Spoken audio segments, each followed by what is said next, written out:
A very good evening to all of you.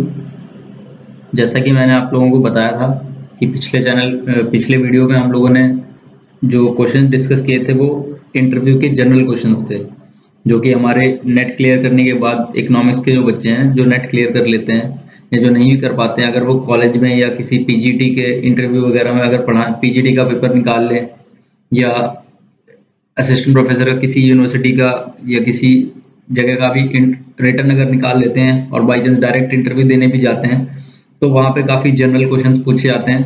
ज़्यादातर जो एक टीचर एक्सपेक्ट करता है एक स्टूडेंट से कि उसको आने चाहिए, तो उन क्वेश्चंस को आप जिस तरीके से आंसर करते हैं उस पर आपके सिलेक्शन का प्रोसेस पूरा डिपेंड करता है कि आप उन क्वेश्चंस को कैसे आंसर करेंगे और कैसे हैंडल करेंगे। तो वो जो क्वेश्चन होते हैं ज़्यादा टफ नहीं होते हैं, जनरल क्वेश्चंस होते हैं और मैक्सिमम मैंने कई लोगों से बात की है जो इंटरव्यू दे चुके हैं, तो उसके बाद मैंने अपनी एक पूरी क्वेश्चंस की लिस्ट तैयार करी है और उन क्वेश्चंस को फिर अच्छे से समझाया है और उसको शॉर्ट में कैसे आंसर करना है ये नेट से सीखा है।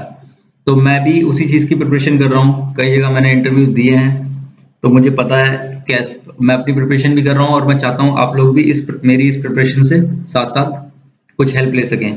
तो इसलिए मैंने सोचा कि एक जनरल इंटरव्यू क्वेश्चंस की एक सीरीज स्टार्ट की जाए जिससे आप लोगों को ज़्यादा से ज़्यादा हेल्प हो सके। तो मैं कोशिश करूँगा हर दिन 5 वीडियोस डालूँ, 5 क्वेश्चंस की वीडियो डालूँ, जिससे कि आप लोगों को ज़्यादा से ज़्यादा फ़ायदा हो।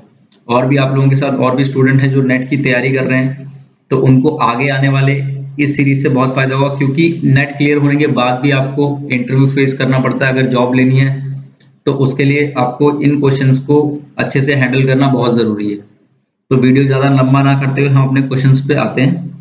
तो लास्ट क्वेश्चन जो मैंने आपको करवाया था वो था कि व्हाट इज लेबर। तो लेबर के बारे में मैंने आपको बताया था। उसके बाद अगला क्वेश्चन वो आपसे ये पूछ सकते हैं कि व्हाट इज कैपिटल। ये भी एक जनरल क्वेश्चन है इकोनॉमिक्स का, माइक्रो इकोनॉमिक्स का। तो आप इसको इस तरीके से आंसर कर सकते हैं कि जो कैपिटल होती है वो वो फिजिकल गुड्स होते हैं जो कि यूज किए जाते हैं या प्रोड्यूस किए जाते हैं और गुड्स को फर्दर प्रोडक्शन की यूज के लिए और गुड्स के प्रोडक्शन की यूज के लिए। तो इसको आप इस तरीके से लिख सकते हैं, capital consist of those physical goods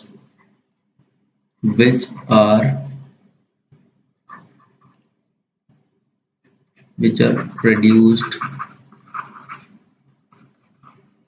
to use in further production. ठीक है, एक तो आप ये इस तरीके से इस चीज को डिफाइन कर सकते हैं।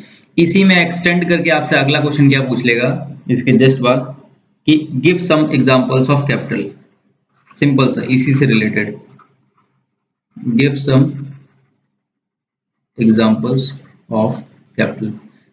तो आप कैपिटल के क्या एग्जांपल दोगे, तो उसमें सब कुछ आ जाता है। जैसे मशीन से भी आप और मशीन्स और प्रोडक्शन कर सकते हैं। फिर जो भी टूल्स हैं जिनको हम यूज करते हैं और प्रोडक्शन के लिए, हमारे इंस्ट्रूमेंट्स हैं इनको भी यूज करते हैं हम लोग। ठीक है, फैक्ट्रीज जो भी होती हैं वो भी आ जाती हैं सब किसमें, कैपिटल में ही फैक्ट्रीज भी आ जाती हैं। डैम्स, कैनाल्स, ये सब कुछ क्या है, कैपिटल। ठीक है, stock of raw material, stock of raw material. ठीक है, ये सारे क्या है, एग्जाम्पल हैं कैपिटल के। तो ये इसी से रिलेटेड क्वेश्चन उन्होंने अगला पूछ लिया। ठीक है, 2 क्वेश्चन हो गए। अब इसके बाद अगला क्वेश्चन वो क्या पूछ सकते हैं, एक क्वेश्चन ये पूछ सकते हैं कि बताओ what is entrepreneur. What is entrepreneur. तो ये सारे क्वेश्चन माइक्रो इकोनॉमिक्स के हैं, तो आप टेंशन मत लीजिए। आप लोगों को मैक्रो के भी ऐसे ही क्वेश्चन मिलेंगे हर दिन 5-5, और पब्लिक फाइनेंस वगैरह सबके क्वेश्चन मिलते जाएंगे। इंडियन इकोनॉमी में नहीं कराऊंगा, क्योंकि इंडियन इकोनॉमी में जो क्वेश्चंस, जहां तक मुझे लगता है मैंने जिन बच्चों से बात करी है, काफी क्वेश्चंस इंडियन इकोनॉमी में ऐसे पूछे जाते हैं जो बहुत ही डायनामिक होते हैं, जो करंट से रिलेटेड होते हैं। तो आपको इंडियन इकोनॉमी में अगर आपको इंटरव्यू प्रिपरेशन करनी है तो इंडियन इकोनॉमी में आपको ये ध्यान रखना है कि जो भी आप क्वेश्चन इंडियन इकोनॉमी के तैयार करें उसको करंट से रिलेट करके पढ़ें। ठीक है, तो ये हो गया। तो व्हाट इज एंटरप्रेन्योर, तो एंटरप्रेन्योर को हम सीधा ये कह सकते हैं कि एंटरप्रेन्योर वो होता है जो सारे फैक्टर्स ऑफ प्रोडक्शन को मिला के और फिर उसका एक अच्छा कॉम्बिनेशन बना के क्या करता है, पूरे प्रोडक्शन प्रोसेस को वर्क करने के लिए जो अपनी मैनेजिंग कैपेबिलिटी से और बाकी स्किल्स से वो क्या करता है, फर्दर प्रोडक्शन प्रोसेस को पूरा वर्क में लेके आता है और एक कमोडिटी को प्रोड्यूस करता है। जैसे इसको अगर डिफाइन करना जाए इस तरीके से कर सकते हैं, एक एंटरप्रेन्योर वो बंदा होता है, पर्सन या समवन हु ब्रिंग्स, जो क्या करेगा, brings all the factors of production, सारे फैक्टर ऑफ प्रोडक्शन को वो क्या करेगा, टुगेदर ले आएगा, एक साथ ले आएगा और फिर मिला के क्या करेगा, and make them use for further production. ठीक है, फर्दर प्रोडक्शन के लिए उसको यूज करेगा इन सारे फैक्टर्स को मिला के। तो ये काम किसका होता है, एंटरप्रेन्योर का होता है। और ये आंसर बिल्कुल सही है, क्योंकि मैंने जितना शॉर्ट हो सकता है उतना करके आपको लिखवा रहा हूं मैं। इसके आप नोट्स बनाते चलिएगा तो आपको अपने मतलब एक छोटे छोटे इसके की पॉइंट्स बना लीजिए ताकि आपके दिमाग में स्टे कर जाए, क्योंकि वीडियोस बार बार देखने में भी आपको टाइम लगेगा। तो एक बार देख के आपने छोटे छोटे नोट्स बना लिए तो बहुत जल्दी खत्म हो जाएगा आपका। अच्छा ठीक है, तो अगला क्वेश्चन वो ये पूछ सकते हैं माइक्रो में कि व्हाट आर, बहुत जनरल क्वेश्चन है, व्हाट आर आइसोक्वांट्स। अब देखो ये थोड़ा उससे आ गया है प्रोडक्शन थ्योरी से। तो आइसोक्वांट्स क्या होते हैं, तो सिंपली आइसोक्वांट देखो मैं आपको पहले ग्राफिकली बना के दिखा देता हूँ आइसोक्वांट होता क्या है। सिंपली हम कुछ नहीं करते, दो फैक्टर्स ऑफ प्रोडक्शन हम जनरली कंसिडर करते हैं, एक होता है कैपिटल और एक होता है लेबर। अब इसमें ऑप्टिमम हर जगह एफिशिएंट होना चाहिए, ये अलग अलग आइसोक्वांट है। मान लो ये आइसोक्वांट 1 है और ये आइसोक्वांट 2 है।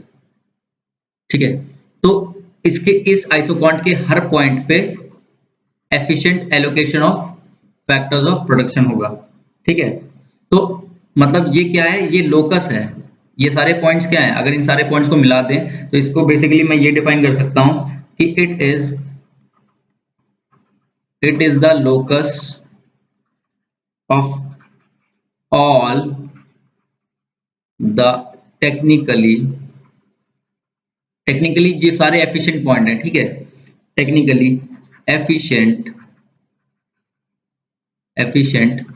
मेथड, राइटिंग थोड़ी खराब है प्लीज थोड़ा बेयर कीजिएगा। ठीक है, एफिशिएंट मेथड फॉर प्रोड्यूसिंग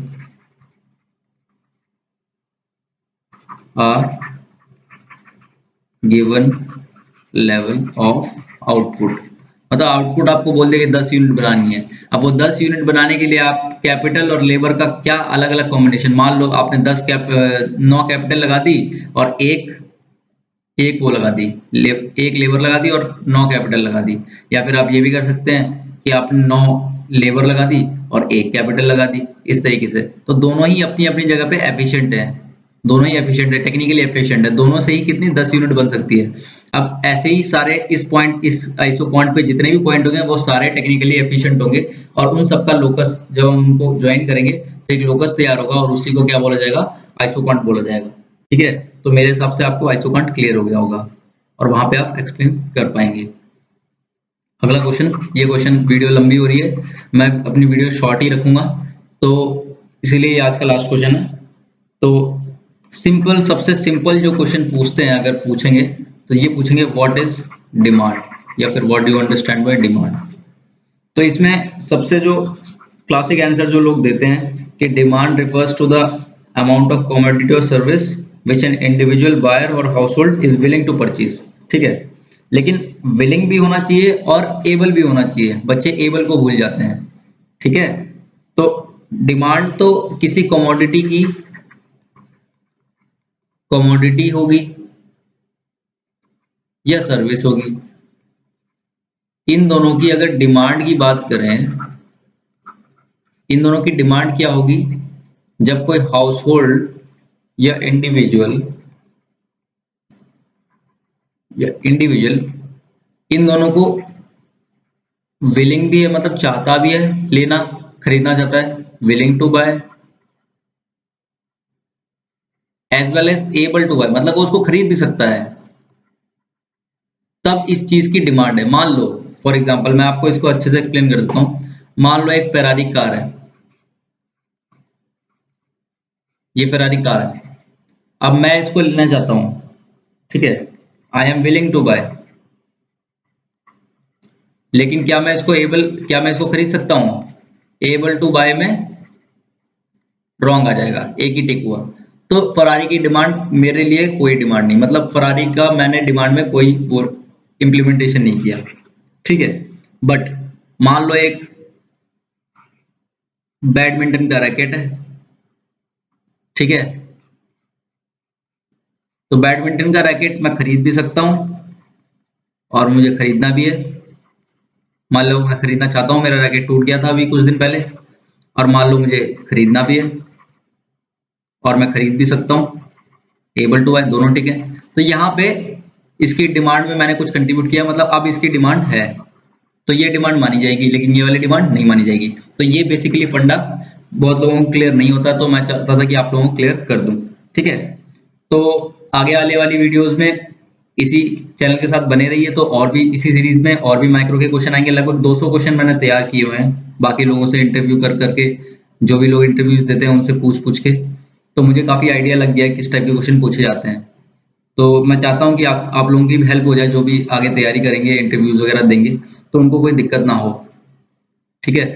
तो इसके साथ बने रहिए और इसको ज़्यादा से ज़्यादा शेयर कीजिए, ज़्यादा से ज़्यादा लोगों के पास पहुंचाइए, ठीक है। Thank you and have a nice day.